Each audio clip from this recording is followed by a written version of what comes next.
Creatine creatine सारे lifters का favourite supplement है और सबसे ज़्यादा पॉपुलर सप्लीमेंट है। क्रिएटिन के ऊपर अप्रॉक्स 200 के आसपास रिसर्चेस करी गई हैं, लेकिन स्टिल लोगों में बहुत डाउट है क्रिएटिन को लेकर। इसके पीछे रीज़न है क्रिएटिन को लेकर बहुत सारे मिथ्स और प्रॉपर साइंस बेस्ड नॉलेज ना होना। क्रिएटिन हमारी बॉडी में काम कैसे करता है, इसे कब कब लेना चाहिए, इसके साइड इफेक्ट्स क्या हैं और इसके बेनिफिट्स क्या हैं, वो इस वीडियो में सब जानेंगे। तो चलो वीडियो शुरू करते हैं।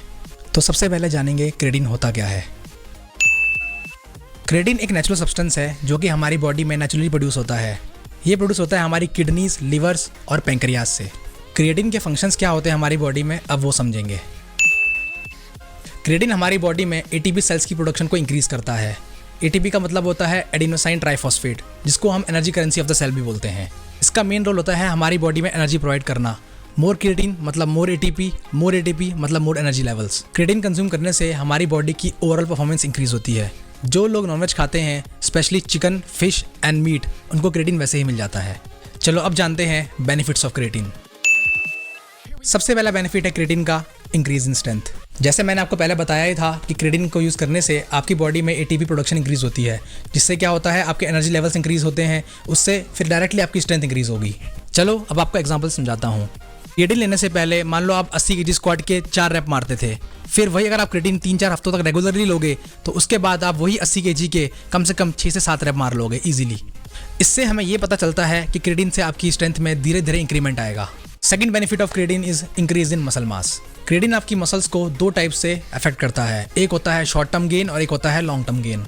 शॉर्ट टर्म गेन में क्रिएटिन आपकी मसल्स में एक्सेस वाटर होल्ड कर देता है, जिससे आपकी मसल्स का वॉल्यूम बढ़ जाता है। और लॉन्ग टर्म गेन में अगर आप क्रिएटिन को लॉन्गर पीरियड ऑफ टाइम के लिए यूज़ करोगे तो उससे आपकी स्ट्रेंथ बहुत इंक्रीज हो जाएगी और जिम में आप हैवी वेट इजीली मार लोगे, जिससे आपकी जिम की ओवरऑल परफॉर्मेंस इंक्रीज हो जाएगी। इन्हीं सारी प्रोसेस से आपकी मसल में सिग्निफिकेंट ग्रोथ आएगा।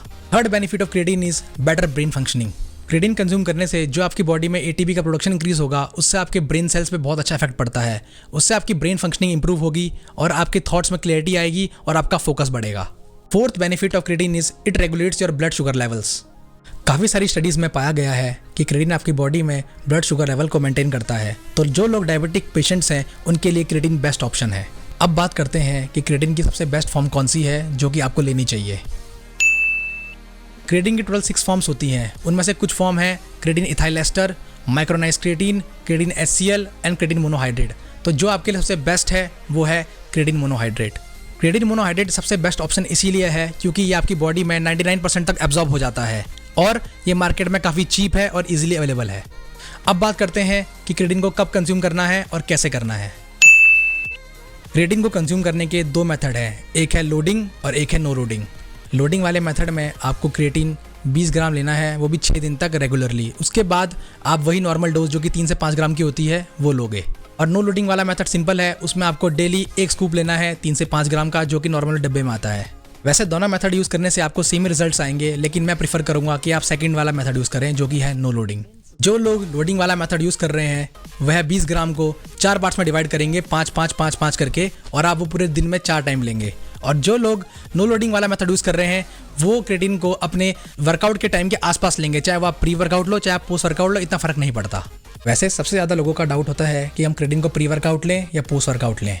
तो इसका आंसर है आप कभी भी ले सकते हैं, चाहे आप पोस्ट वर्कआउट लें चाहे आप प्री वर्कआउट लें। लेकिन एक रिसर्च पब्लिश करी थी journal of international society of sports nutrition ने, जिसके अकॉर्डिंग आपको प्रोटीन पोस्ट वर्कआउट लेना चाहिए। इसका रीज़न ये है, जब आप जिम में अपनी मसल्स को ब्रेक करते हो उसके बाद जब आप पोस्ट वर्कआउट क्रिएटिन को लेते हो तो आपकी मसल में एब्जॉर्प्शन बहुत फास्ट रहता है, जिससे लीन मसल मास आपका बहुत इंक्रीज होगा और फैट डिक्रीज होगा। चलो अब बात करते हैं कि क्रिएटिन लेने से कोई साइड इफेक्ट्स होते हैं या नहीं। तो इसका आंसर है नहीं। क्रिएटिन लेने से कोई भी साइड इफेक्ट्स नहीं होते हैं। क्रिएटिन जस्ट एक नेचुरल सब्सटेंस है जो हमारी बॉडी खुद प्रोड्यूस करती है, तो आप इसे बिना किसी फिक्र के और टेंशन के ले सकते हो। तो ये थी पूरी कहानी क्रिएटिन की। आई होप आपको वीडियो पसंद आई होगी। अगर वीडियो पसंद आई है तो लाइक कर देना, नीचे चैनल को सब्सक्राइब कर देना। अगर आपको कुछ भी डाउट्स हैं तो ये रहा मेरा इंस्टाग्राम हैंडल, आप मुझे यहाँ फॉलो कर सकते हो और अपने क्वेश्चंस पूछ सकते हो। तो मिलते हैं नेक्स्ट वीडियो में, तब तक के लिए पीस।